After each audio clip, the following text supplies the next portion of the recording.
evento, ó, bombando, cheio de gente, muita coisa bacana acontecendo por aqui, muitas conexões, muito network, muita energia boa. E é isso que a gente estava mais esperando, né? Um Digitalks presencial para que a gente possa fomentar cada vez mais o contato e o relacionamento. E também o branding, né? Que agora eu estou aqui com o Christian Cunha. Tudo bem, Christian? Tudo bom? Tudo jóia, graças a Deus. O Christian, ele é da Ethermax e a gente vai estar falando um pouquinho sobre branding gamification. Christian, eu queria nos aprofundar um pouquinho nesse assunto do branding gamification. Primeiro, a gente tem o branding, que trata de toda uma gestão de marca, de todas as ações, está extremamente atrelada ao business, está extremamente atrelada à cultura da empresa. E aí a gente chega nessa nova terminologia que está abraçando muito o mercado e está chegando forte, que é o branding gamification. Como é essa correlação? Para depois eu entrar nas próximas perguntas para você. Legal. Primeiro, falar um pouco de brand gamification, aí, fazendo um resumo bem rápido e tentando colocar isso numa frase. Brand gamification nada mais é do que conectar marcas com consumidores através de gamificação. Ou seja, conceitos e elementos de web designers que já foram provados, que têm muito sucesso, para levar esse conceito de brand gamification para que as campanhas de marketing digital e que tenham a necessidade de fazer essa conexão com os consumidores, ela seja feita de uma forma muito mais divertida, porque tem um dito que eu falo muito, né? Todos nós jogamos alguma coisa, né? Ou que seja um game no celular, ou que seja num computador, ou que seja no notebook, ou também físico, jogos de tabuleiro, cartas, etc. Ou compra um produto com gamificação. Exatamente. Muito bom. Como que uma empresa hoje que queira trabalhar com branding gamification, quais pontos ela precisa olhar para chegar nisso? Porque, de certa forma, está atrelado às margens, está atrelado aos produtos, está atrelado a muitas coisinhas ali para chegar na gamificação em si, certo? Olhando um pouquinho para o universo das marcas, né? Não indo para o universo de jogos em si, mas para as marcas como um todo. Quero construir uma gamificação na minha empresa. Como que eu crio essa cultura da gamificação? Eu olho isso para um produto, para uma vertical, ou eu tento tentar abraçar isso de uma forma generalizada dentro da corporação? Não, tá maravilhosa essa tua pergunta, porque quando a gente fala de games, a gente olha muito, no mercado geral, a gente olha muito a ponta. Mas por detrás tem algo que está lá no planejamento e é o planejamento das marcas. Então é extremamente importante saber qual é o objetivo real da marca. E através desse objetivo real, aí construir campanhas dentro do universo de games ou uma gamificação que tenha conexão com esse objetivo da marca. O que eu estou dizendo aqui? Vamos dar um exemplo bem para ter fatos. Né? Exatamente. Exatamente. Por exemplo, se uma marca ela tem necessidade de uma conversão, se ela tem necessidade de ter um resultado rápido e imediato, não é colocando o investimento dela numa experiência lúdica de curto espaço de tempo, ela vai conseguir ter esses objetivos dela com muita eficiência. Então, por isso que precisa entender muito bem o que essa marca quer, né? Por exemplo, dentro do universo de games tem muitas campanhas. Por exemplo, se uma marca quer um brand content, talvez fazer uma ativação através de plataformas alternativas, como o próprio Twitch, gerar um conteúdo que seja gamificado. Inclusive empresas como a nossa têm tecnologia para poder fazer campanhas de brand lift através de uma transmissão de Twitch. Opa, legal. Mas não basta somente isso. Por exemplo, precisa ter alguém lá para conduzir a criação desse conteúdo. E aí tem que entender bem qual é a necessidade da marca. Se a marca quer um criador de conteúdo, é uma coisa. Se ela quer um streamer, é outra coisa. Se ela quer um influenciador, é outro caminho. E isso está correlacionado também ao tamanho das pessoas que vão estar ali. Por exemplo, um influenciador gigante, dificilmente ele vai mudar a forma dele conduzir, de fazer a transmissão para algo mais educacional, caso ele não seja um criador de conteúdo. Enfim, o ponto importante aqui é entender um pouco mais a fundo sobre as necessidades para poder elaborar uma campanha que tenha resultados e sejam mensuráveis para as marcas. Dei um exemplo de criação de conteúdo, mas um exemplo, uma marca queira ter muita capilaridade. Então tem estratégias de cobertura e alcance, que ao invés de criar um jogo do zero, que é um investimento alto, não somente para desenvolver o jogo, mas também para ter usuários jogando, que são campanhas de user acquisition, eu entrar dentro de um jogo já reconhecido, mas que esse jogo tenha conexão com a audiência que essa marca queira atingir, e eu poder fazer uma publicidade, ou seja, que tenha um impacto positivo também para o usuário. Isso é algo extremamente importante, que aí é aquela conexão, legal. Então eu vou fazer, colocar a minha marca, um vídeo ou qualquer outro formato para impactar o usuário, mas cuidar para que o usuário que seja impactado, ele tenha pelo menos um mínimo de nível de interesse sobre determinado assunto. Que é o que todo mundo fala, né? Sempre quando a gente começa a conversar sobre isso, pô, mas é muito chato ter lá um joguinho, eu estou jogando e tem um vídeo que vai atrapalhar a minha jogabilidade. Primeiro, as empresas que têm a preocupação com a experiência do usuário, elas não fazem mídia intrusiva, que atrapalham a jogabilidade, né? Então até dicas, eu sempre falo, né? Se tiver algum joguinho fica a dica, que tá jogando do nada para entrar um anúncio, tira ela do celular, porque o desenvolvedor não está preocupado com essa experiência do usuário. Fora outros pontos importantes, por exemplo. Vou colocar um vídeo, por exemplo, dentro de um jogo, um vídeo que a gente chama de vídeo rewarder, que são aqueles vídeos de recompensa. Eles precisam ser opt-in, ou seja, lembra quando está passando um videozinho lá, acho que todo mundo vai lembrar disso. Tem um xizinho lá para sair do vídeo. Esse xizinho, ele não pode gerar uma conexão para uma outra página. Ou seja, dentro de marketing digital, gerando um CTR. Não, ele tem que ser realmente opt-in, que dá a opção para o usuário, não quero ver esse vídeo, e aí ele segue. Então, são vários detalhes que precisam de um conhecimento mais a fundo para poder levar uma campanha o mais perfeito possível e para o usuário correto que tem a ver com a marca, né? Então, e para que o usuário também não veja isso como uma agressividade, e sim dentro do contexto que ele está ali, né?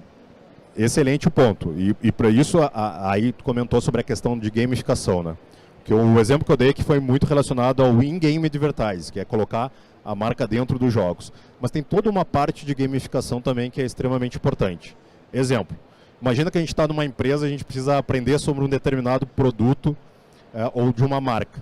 Fazer isso de forma gamificada, tendo um jogo que passa esse conhecimento e que vai testar o meu conhecimento também, que depois eu vou ver lá meu nome num ranking e que esse ranking tem a possibilidade de ter uma recompensa, é muito mais divertido, né? Então, isso também faz parte de brand gamification, de como fazer soluções gamificadas para fazer com que o impacto de um produto, de uma marca, de um conteúdo, etc., ele seja muito mais divertido, né? Então... Mas aí eu te deixo uma pergunta também em cima disso que você está dizendo.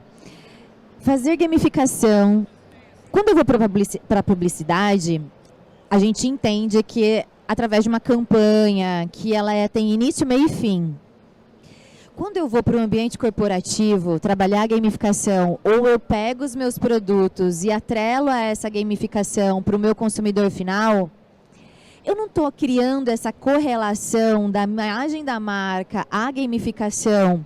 E um dia, se eu quiser tirar isso tá acaba ficando intrínseco. Como é esse impacto quando eu insiro um processo de gamificação e quando eu penso em retirar esse processo de gamificação? Eu tenho que pensar nisso e comunicar isso desde o início, mas, por exemplo, para o consumidor final, eu tenho que falar que isso é um prazo determinado. Como que funciona isso para que a gente não tenha uma frustração depois do tipo, essa marca ela me dava gamificação, agora ela não me dá mais, eu não vou mais comprar com ela? Excelente pergunta também, porque tem algo que uma das minhas recomendações, né? É não pensar em campanhas que eu chamo de chicken fly. É aquele voo de galinha. Ou seja, eu faço uma campanha para dar o check, já fiz algo dentro da indústria de games. Isso não é legal. E principalmente, eu não gosto de falar essa palavra, tá? Do gamer. E depois eu explico o porquê. Mas as pessoas que estão mais ali, os gamers hardcore, digamos assim, eles percebem isso. E aí o impacto, ao invés de ser positivo, ele é negativo. Né? Como às vezes a gente vê marcas, por exemplo, que produzem um filme de uma pessoa jogando game e acha que ela já está inserida nesse propósito de gamer. E ele é muito mais do que isso. Então é uma jornada muito extensa de acertos e erros também. E uma coisa legal é que aqui no Brasil uma coisa é certa, nós somos muito criativos.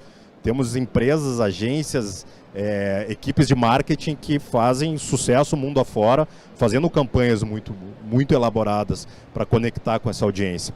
E aqui a questão do conceito de Brain Gamification é aportar todas essas pessoas criadoras de campanhas para que elas façam realmente campanhas efetivas e que sejam mensuradas para depois dar uma continuidade, ou seja, de longo prazo. E isso tem que estar muito conectado, de novo, com o objetivo das marcas e desde o início do planejamento. Por exemplo, se eu quero fazer algo efetivo dentro da indústria de games, dentro de um jogo, eu já sei que no início eu preciso produzir vídeos que vão ser verticais e horizontais para ter a melhor qualidade possível no momento do impacto com o consumidor. E aí te falo um outro mito. Tem muitas pessoas que falam, não, mas é chato ter o vídeo lá dentro do jogo. Ele é chato desde que esse vídeo eles não estejam conectado com os processos que eu falei e que ele não tem esse interesse e o impacto correto do consumidor certo. Porque aqui nós, na América Latina como um todo, 82% das pessoas estão ok em receber um anúncio. 82% das pessoas elas não pagam um jogo para não ter anúncio. Elas estão ok, mas de novo, precisa ser um anúncio bem elaborado, que não seja intrusivo, que seja opt-in. E existe sempre uma curadoria por trás disso para a inclusão desses vídeos, dessa composição? Perfeito. Por exemplo, através de pesquisas a gente sabe que vídeos muito eficientes dentro da indústria de games é entre 15 a 20 segundos no máximo. Acima disso já perde qualidade e isso impacta num dos KPIs que é o Accomplish Rate. E aí faz com que vá diminuindo. Entendi. Entre 15% e 20%, o completion rate é acima de 95%. Extremamente poderoso. O que eu estou dizendo aqui para os mais leigos? Imagina que, fazendo uma comparação com a televisão, tá? E, de novo, não estou falando que é certo ou errado, é só uma comparação. Uma publicidade dentro dos jogos, no game, o foco é total. Principalmente algumas empresas, exemplo, tem um jogo Perguntados, que é o Trivia Crack, mundialmente reconhecido, mais de 120 milhões de usuários ativos todos os meses. Ele tem a possibilidade de colocar um vídeo, fazer uma publicidade e depois fazer uma pergunta relacionada a esse vídeo para fazer um double check se realmente o usuário prestou atenção nesse vídeo. Opa! Comparado com algumas outras unidades publicitárias que não tem a confirmação se realmente a pessoa viu ou que ela realmente se engajou, muda bastante, né? Ou outras opções, por exemplo, a indústria de games também ela produz possibilidades de publicidade gamificada. O que eu estou dizendo aqui?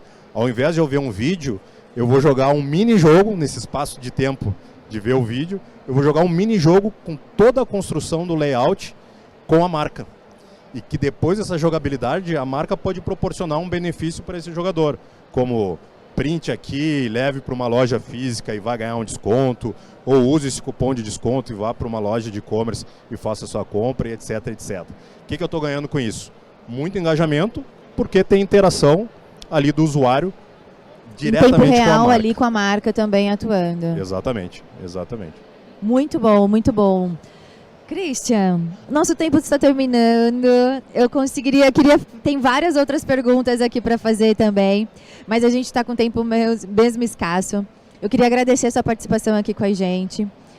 É um bate-papo que eu ficaria aqui, ó. Sou de branding também, tem conteúdo pra caramba aqui pra gente poder explorar. Venha mais vezes para o Digi, vamos compartilhar mais conteúdos aqui dentro do Digi em outros momentos também, porque é um assunto que está em auge, é um assunto que está em ascensão e de extrema importância para as marcas saberem trabalhar isso da melhor forma e não ter isso como um custo ou com um impacto negativo em si só. Então... Total, não, e um ponto importante que você comentou, porque os jogos, os games, eles têm ainda muito mitos. Muitos, entre aspas, preconceitos de que, vou dar um exemplo, às vezes as pessoas se conectam e pensam, o game é só para criança, é só para adolescente. Não, todas as idades, eu sempre costumo dizer e brinco em algumas palestras, né? Tem uma tia-avó de 80 anos, ela é mais gamer do que qualquer um, porque ela joga buraco o dia inteiro.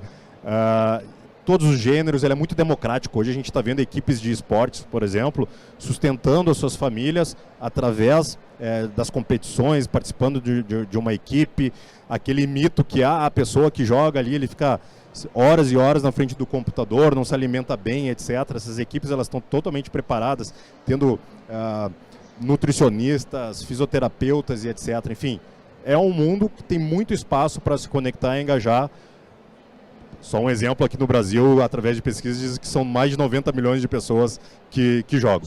Eu acredito que é muito mais, porque são pesquisas, né? E isso não para de crescer. Não? E querendo ou não, o próprio universo hoje do metaverso, ele vai entrar bastante nessa questão do gamification, né? Os jogos em si já é, por si só, uma contribuição para isso, não, né? Total. O assunto de metaverso também dá um assunto muito extenso. O metaverso ele é composto de vários elementos, né? Como VR, a realidade aumentada, e a possibilidade de fazer uma gamificação com realidade aumentada contribui muito para isso, porque tem uma questão do metaverso, mas entender para que serve, qual as estratégias dentro dessas possibilidades de metaverso eu vou utilizar para conectar de novo marcas com consumidores de maneira muito mais eficiente, né? Então, enfim, dá muito bate-papo. Já temos 2 palcos novos aqui pra gente falar, né? De conteúdos novos. Até te faço um convite. Quando a gente vai ter ao longo do dia de amanhã muito conteúdo no nosso palco, no nosso espaço de Brand Gamification Talks, que ali a gente está trazendo profissionais do mercado, diretores de agência, VPs de mídia, para dividir com a audiência um pouco mais sobre esse conhecimento do planejamento, de resultados e etc, dentro desse universo de games e todas as possibilidades. Maravilha. Muito obrigada, Christian. Muito obrigada mesmo. Gente, olha que bacana. Muito conteúdo sobre Brand Gamification. A gente falou bastante aqui agora à tarde, trazendo o contexto tanto de pequenos empreendedores, médias empresas, versus essas grandes empresas que a gente pode estar fazendo benchmarking. A gente olha muito para investimentos em tecnologia. O mercado está em ascensão demais sobre isso. A gente não precisa sair na moda buscando essas coisas todas porque os outros estão fazendo. É necessário um planejamento, é necessário entender o seu objetivo real que você quer perante uma determinada ação ou perante uma determinada estratégia. Então, quando a gente olha para esse processo todo, a gente consegue entender que se vocês conseguirem trabalhar com planejamento e conseguirem olhar para o business de vocês, já falando em branding, porque é de dentro para fora, é a nossa essência, é o que queremos, é a nossa promessa, é o nosso legado, o que queremos como marca deixar para o outro que está recebendo o nosso produto ou que está recebendo o nosso serviço. E aí existem várias maneiras da gente contribuir com isso, trabalhando agora os dados. Falamos aqui também agora à tarde a questão dos dados, que dá para trabalhar isso de uma forma... A gente trouxe isso, Christian, para você também entender, abordando num processo de... Não está só nas grandes. Como que a gente consegue, o pequeno... começar a criar o seu banco de dados, organizar isso, sair do WhatsApp, sair do... O que é dado, né? Também trouxemos isso. O que é o dado em si? Então, bastante coisa complementar ao que você mencionou agora, que eu acredito que começamos a fazer um guarda-chuva aqui e fechar um pouco mais o contexto. E, mais uma vez, eu te agradeço, porque é conteúdo rico. E vocês que estão aí em casa, estão aqui ouvindo o nosso papinho, mas deveriam estar aqui com a gente no Digitalks. Se preparem, dá para vir amanhã ainda. Tem um monte de conteúdo acontecendo no espaço. É uma vila, né? Que querendo ou não, a gente chama de villages aqui, onde a gente está falando nessa village sobre branding gamification. E aí passam muita gente dentro desse processo, gerando conteúdo rico, com várias visões, várias frentes. E é isso que a gente gosta aqui, como eu falei, propósito do Digitalks. Levar conhecimento e visão ampliada para vocês como um todo.